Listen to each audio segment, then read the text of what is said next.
The 2020 Delhi riots case has taken a sharp turn with new claims from the Delhi police. In a fresh affidavit before the Supreme Court, the police have opposed the bail plea of Umar Sharjeel Imam and several others accused under the Unlawful Activities Prevention Act, the UAPA. The affidavit makes a serious allegations. It says the riots were part of a pre-planned conspiracy that was timed with the visit of then the US President Donald Trump to India in February 2020. According to the police, chats and other digital materials refer to Trump's visit, suggesting that the violence was intended to attract global attention and project India negatively before the international media. The police have claimed that the plan was not limited to Delhi but aimed to trigger protests across the country. They describe it as a deep-rooted, premeditated and pan-India conspiracy, one that used the Citizenship Amendment Act, also known as CAA,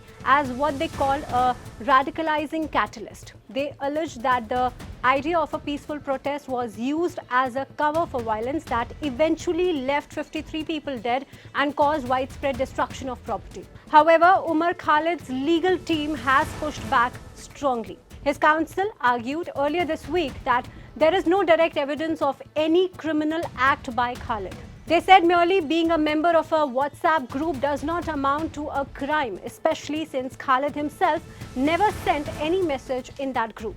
The defense also questioned the police timeline. They pointed out that the Donald Trump's visit was officially announced on February 13, yet the FIR claims the accused already knew about it by February 8, 5 days earlier.